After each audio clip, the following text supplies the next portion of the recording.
Hello friends, 9th standard கெமிஸ்ட்ரியில் போன கிளாஸில் வந்து காம்பவுண்ட்னா என்ன, மிக்சர்னா என்ன அப்படின்னு சொல்லிட்டு பார்த்தோம். ஸோ இந்த கிளாஸில் காம்பவுண்ட்க்கும் மிக்சருக்கும் என்ன டிஃப்ரென்ஸ் அப்படின்னு சொல்லிட்டு பார்க்கலாம். ஓகேங்களா? Difference between compound and mixture. There are differences between compounds and mixtures. This can be shown by following activities. So அதில் இருக்கிற டிஃப்ரென்ஸை ஒரு ஆக்டிவிட்டி மூலமாக நம்ம பார்க்கலாம் அப்படின்னு சொல்கிறாங்க. Take some powdered iron fillings and mix it with sulfur. So கொஞ்சம் வந்து அயன் ஃபில்லிங்ஸ் எடுத்துக்கோங்க, இன்னொரு கையில் வந்து சல்ஃபர் எடுத்துக்கோங்க. இது ரெண்டையும் வந்து ஒன்றா நம்ம வந்து மிக்ஸ் பண்ணுறோம். ஓகேவா? Divide the mixer into 2 equal halves. So இப்போ நம்ம மிக்ஸ் பண்ணி வச்சுருக்கோம் இல்லையா, அதை வந்து 2 ஈக்குவல் ஹாஃப்ஸாக பிரித்து வைக்கிறோம். Keep the first half of the mixture as it is, but heat the second half of the mixture. So நம்ம ரெண்டாக பிரிச்சிட்டோமா, ரெண்டாக பிரித்ததில் ஃபஸ்ட் ஹாஃபை வந்து அப்படியே வச்சுக்கிறோம், செகண்ட் ஹாஃபை வந்து நம்ம ஹீட் பண்ணுறோம். ஓகேவா? On heating you will get a black brittle compound. So நம்ம ஹீட் பண்ணுறோம் அப்படின்னா, ஹீட் பண்ணதுக்கப்புறம் நமக்கு வந்து ஒரு பிளாக் கலராக பிரிட்டில் காம்பவுண்ட் வந்து கிடைக்கும். ஸோ இங்கே பாருங்கள், பிளாக் கலராக கிடச்சிருக்கா. ஹீட் பண்ணோன்னா நமக்கு செகண்ட் ஹாஃப் வந்து இந்த மாதிரி பிளாக் கலராக கிடைக்கும். ஓகேவா? The black compound is iron sulphide. So இந்த மாதிரி நமக்கு ஹீட் பண்ணதுக்கப்புறம் கிடைக்கிது இல்லையா இந்த காம்பவுண்ட், அதுக்கு பேர் வந்து அயன் சல்ஃபைட் அப்படின்னு சொல்லுவோம். ஸோ இங்கே பாருங்கள், அயன் ப்ளஸ் சல்ஃபர் ஹீட் பண்ணோம் அப்படின்னா நமக்கு வந்து அயன் சல்ஃபைட் கிடச்சிருதா. The iron sulfide formed has totally different properties to the mixture of iron and sulfur. So இப்போ நமக்கு வந்து அயனையும் சல்ஃபரையும் மிக்ஸ் பண்ணி ஹீட் பண்ணதுக்கப்புறம் தான் நமக்கு அயன் சல்ஃபைட் கிடச்சிருக்கு. ஆனால் இந்த அயன் சல்ஃபைடோட ப்ராப்பர்ட்டி பார்த்திங்கன்னா அயனோட ப்ராப்பர்ட்டியாகவும் இருக்காது, சல்ஃபரோட ப்ராப்பர்ட்டியும் இருக்காது. அந்த அயன் சல்ஃபைடுக்கு ஒரு டிஃப்ரெண்ட் ப்ராப்பர்ட்டி வந்து இருக்கும் அப்படின்னு சொல்கிறாங்க. ஸோ அது எப்படி இருக்கும்னு சொல்லி பார்க்கலாம். ஸோ இப்போ அயன் எடுத்துக்கிட்டோம் அப்படின்னு பார்த்தீங்கன்னா அது வந்து டார்க் கிரே கலர் பவுடராக இருக்கும். ஓகேவா? ஸோ அது வந்து நம்ம மேக்னெட் வச்சோம் அப்படின்னா அயன் போயிட்டு நம்ம மேக்னெட் கூட வந்து அட்டாச் ஆகிருக்கும். ஸோ இப்போ நம்ம நிறைய டைம் வந்து வச்சு பார்த்துருப்போம், மேக்னெட் வந்து வச்சோம்னா அயன் பார்ட்டிகல்ஸ் கூடலாம் அது போய் வந்து அட்டாச் ஆகிக்கும். ஓகேவா? ஸோ அடுத்தது sulphur.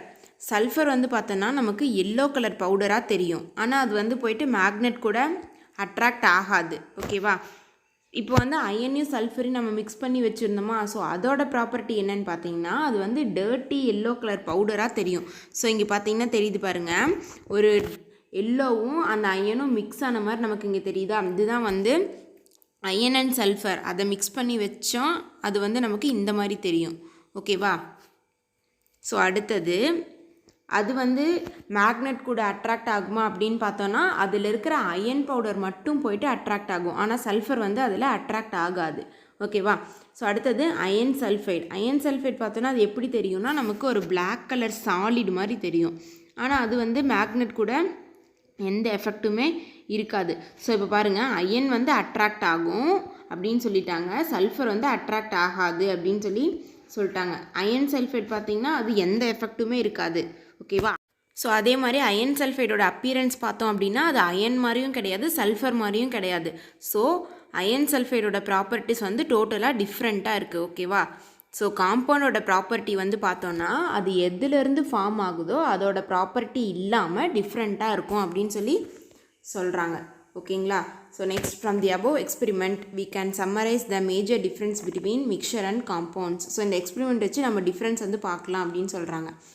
So blood is not a pure substance. It is a mixture of various components such as platelets, red blood cells and white blood corpuscles and plasma. So blood அப்படின்னு பார்த்தோன்னா அது வெறும் pure substance கிடையாது, அதில் வந்து நிறைய இருக்குது. Platelets இருக்குது, ஆர்பிசி இருக்குது, டபிள்யூபிசி இருக்குது, பிளாஸ்மா இருக்குது. இதெல்லாம் சேர்ந்தது தான் நம்ம வந்து blood அப்படின்னு சொல்கிறோம். ஓகேவா? அடுத்தது difference between mixture and compounds. So mixture அப்படின்னு பார்த்தீங்கன்னா it contains 2 or more substances. காம்பவுண்டில் வந்து பார்த்தோன்னா சிங்கிள் சப்ஸ்டன்ஸ் மட்டும்தான் இருக்கும். ஓகேவா? அடுத்தது the constituent may be present in any proportion. The constituents are presence in definite proportion. மிக்சரில் வந்து பார்த்தோம் அப்படின்னா 2 சப்ஸ்டன்ஸ் இப்போ எடுத்துக்கிறோம் அப்படின்னா 2 ஈக்குவல் அமௌண்ட்டாக இருக்கணும் அப்படின்னு இல்லை. ஆனால் காம்பவுண்டில் வந்து பார்த்தோம் அப்படின்னா 2மே ஈக்குவல் ப்ரொப்போசிஷனாக எடுத்துக்குவோம். ஓகேவா? Mixture they show properties of their constituents. But காம்பவுண்டில் வந்து பார்த்தோன்னா they do not show the properties of the constituent elements. So இப்போ இங்கேயே எக்ஸாம்பிள் பார்த்தோம் இல்லையா, அயன் ப்ளஸ் சல்ஃபர் ரெண்டையும் மிக்ஸ் பண்ணி எடுத்திருந்தோம் அப்படின்னா அது வந்து அயனோட ப்ராப்பர்ட்டிஸும் அதில் இருக்குது, சல்ஃபரோட ப்ராப்பர்ட்டிஸும் இருக்கா. ஆனால் அதே காம்பவுண்டாக வந்து பார்த்தோம் அப்படின்னா அயன் சல்ஃபைடு வந்து காம்பவுண்டாக, ஸோ அது வந்து அந்த ரெண்டோட ப்ராப்பர்ட்டிஸுமே இல்லாமல் டிஃப்ரெண்ட்டாக இருக்குது. ஸோ அதுதான் இங்கே வந்து தேர்ட் பாயிண்டில் சொல்கிறாங்க. ஓகேவா? அடுத்தது the components may be separated easily by physical methods. So மிக்சரில் வந்து பார்த்தோம் அப்படின்னா நம்ம ஈஸியாக வந்து செப்பரேட் பண்ண முடியும் ஃபிசிக்கல் மெத்தட்ஸ் மூலமாக. இப்போ எக்ஸாம்பிள் சால்ட்டையும் சாண்டையும் வந்து மிக்ஸ் பண்ணிங்க அப்படின்னா நம்மளால் ஈஸியாக ரெண்டையும் வந்து ஃபிசிக்கல் மெத்தட்ஸ் மூலமாக பிரிக்க முடியும். காம்பவுண்டில் வந்து பார்த்தோன்னா the constituents can only be separated by one or more chemical reactions. So காம்பவுண்டில் வந்து பார்த்தோன்னா கெமிக்கல் ரியாக்ஷன் மூலமாக மட்டும்தான் வந்து அதை நம்மளால் பிரிக்க முடியும் அப்படின்னு சொல்கிறாங்க. ஸோ நெக்ஸ்ட் ஒரு ஆக்டிவிட்டி கொடுத்துருக்காங்க. Identify whether the given substance is a mixture or compound and justify your answer. So first sand and water கொடுத்துருக்காங்க, அடுத்து sand and iron fillings, next concrete, water and oil, salad, water, carbon dioxide, cement and alcohol. So இப்போ இது வந்து பார்க்கலாம் பாருங்கள். First one வந்து sand and water கொடுத்துருக்காங்களா. So சாண்டையும் வாட்டரையும் மிக்ஸ் பண்ணோன்னா நமக்கு சாண்டு போய் கீழே அப்படியே செட்டில் ஆகிடும். ஸோ அப்போ இது வந்து ஒரு மிக்சர். ஓகேவா? ஃபிசிக்கல் மெத்தட் மூலமாக நம்மளால் திருப்பி வந்து இதை பிரிக்க முடியும். ஸோ அப்போ சாண்ட் அண்ட் வாட்டர் வந்து பார்த்தோன்னா மிக்சர் அப்படின்னு சொல்லுவோம். சாண்ட் ப்ளஸ் அயன் ஃபில்லிங்ஸ் எடுத்துக்கிட்டோம் அப்படின்னா அதே மாதிரி தான். சாண்டையும் அயன் ஃபில்லிங்ஸையும் நம்ம வந்து ஒன்றா மிக்ஸ் பண்ணோம் அப்படின்னா திரும்ப அது வந்து ஃபிசிக்கல் மெத்தட் மூலமாக நம்மளால் பிரிச்சிட முடியும். ஸோ அது வந்து ஒரு மிக்சர். காங்க்ரீட் அப்படின்னு பார்த்தோன்னா நம்ம என்ன பண்ணுவோம், சிமெண்ட்டு, மணல் இதெல்லாம் போட்டு தானே நம்ம வந்து மிக்ஸ் பண்ணுவோம். ஸோ அப்போ அதுவும் வந்து ஃபிசிக்கல் மெத்தட்ஸ் மூலமாக நம்மளால் திரும்ப வந்து சிமெண்ட் தனியாக அது தனியாக வந்து நம்ம எடுத்து தான் நம்ம வந்து மிக்ஸ் பண்ணுறோம். ஸோ அப்போ அதுவும் வந்து மிக்சர் அப்படின்னு சொல்கிறோம். Water and oil. ஸோ இப்போ வாட்டர் வந்து ஒரு பீக்கரில் எடுத்துக்கிறீங்க, அதில் வந்து ஆயில் ஆட் பண்ணிங்க அப்படின்னா ஆயில் தனியாக தான் செப்பரேட் ஆகும், வாட்டர் வந்து கீழே இருக்கும், ஆயில் மேலே தான் மிதக்கும். ஸோ அப்போ அது வந்து ஒரு மிக்சர்.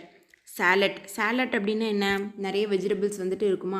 ஸோ அதுவும் வந்து 2-3 வெஜிடபிள்ஸ் எல்லாம் மிக்ஸ் பண்ணி, வெஜிடபிள்ஸ் ஆர் ஃப்ரூட்ஸ் ஏதாவது வந்து மிக்ஸ் பண்ணி கொடுக்கறதுக்கு பேர் தான் சாலட். ஸோ அப்போ அதுவும் வந்து மிக்சருக்கு எக்ஸாம்பிள். வாட்டர். ஸோ வாட்டரில் பார்த்தீங்க அப்படின்னா H2O இருக்குன்னு சொல்லிட்டு நம்ம பார்த்தோமா. ஆனால் நம்ம H2O வந்துட்டு தனியாக நம்மளால் பிரிக்க முடியுமா ஃபிசிக்கல் மெத்தட் மூலமாக? முடியாது. ஸோ அப்போ அதை வந்து கெமிக்கல் ரியாக்ஷன் மூலமாக தான் வாட்டரில் இருக்கிற ஹைட்ரஜன் தனியாக ஆக்சிஜன் தனியாக பிரிக்க முடியும். ஸோ அப்போ வந்து காம்பவுண்ட் அப்படின்னு என்னென்னு பார்த்தோம், கெமிக்கல் ரியாக்ஷன் மூலமாக தான் அதை வந்து செப்பரேட் பண்ண முடியும்னு பார்த்தோமா. ஸோ வாட்டர் வந்து காம்பவுண்டுக்கு எக்ஸாம்பிள். ஸோ அடுத்தது கார்பன் டை ஆக்சைடு பார்த்தோன்னா அதே மாதிரி தான், அதில் கார்பனும் இருக்குது ஆக்சிஜனும் இருக்குது, அதை வந்து நம்மளால் ஃபிசிக்கலாக பிரிக்க முடியாது. ஸோ அதுவும் வந்து காம்பவுண்டுக்கு எக்ஸாம்பிள். நெக்ஸ்ட்டு சிமெண்ட்டில் வந்து பார்த்தோன்னா லைம்ஸ்டோன் இருக்கும், சாண்ட் இருக்கும், எல்லாமே இருக்குமா. அதுவும் வந்து நம்மளால் ஃபிசிக்கல் மெத்தட் மூலமாக பிரிக்க முடியாது. ஸோ அதுவும் வந்து example for compound. Next alcohol வந்து பார்த்தோன்னா ஆல்கஹால் அப்படின்னு என்ன, OH குரூப், அதுதான் வந்து நம்ம ஆல்கஹால் அப்படின்னு சொல்லுவோம். ஸோ அதுலேயும் ஆக்சிஜன் தனியாக ஹைட்ரஜன் தனியாக நம்மளால் ஃபிசிக்கலாக பிரிக்க முடியாது. ஸோ அப்போ ஆல்கஹால் அப்படிங்கிறதும் காம்பவுண்ட். ஸோ இந்த ஆக்டிவிட்டி வந்து ஃபர்ஸ்ட் நீங்கள் இங்கே இருக்க ஆன்சர் பார்க்குறதுக்கு முன்னாடி இந்த கொஷின் வச்சு நீங்களே வந்து எது காம்பவுண்ட் எது வந்து மிக்சர் அப்படின்னு சொல்லிட்டு நீங்களே தனியாக வந்து எழுதி பாருங்கள். ஓகேவா? அப்போ தான் உங்களால் வந்து நாளைக்கு எக்ஸாமில் கொடுத்தாலும் ஈஸியாக வந்து எது மிக்சர் எது காம்பவுண்ட் அப்படின்னு சொல்லிட்டு கண்டுபிடிக்க முடியும். ஓகேவா? Thank you friends. நெக்ஸ்ட் கிளாஸில் வந்து டைப்ஸ் ஆஃப் மிக்சர் அப்படின்னு என்னென்னு சொல்லிட்டு பார்க்கலாம். அப்புறம் அதில் இருக்க டைப்ஸ் பற்றி டீட்டெயிலாக பார்க்கலாம். ஓகேங்களா? ஸோ இந்த வீடியோவில் உங்களுக்கு எந்த டவுட்டும் இல்லைன்னா, இந்த வீடியோ பிடிச்சிருந்துச்சுன்னா சேனலை வந்து மறக்காமல் சப்ஸ்கிரைப் பண்ணுங்கள். Thank you friends.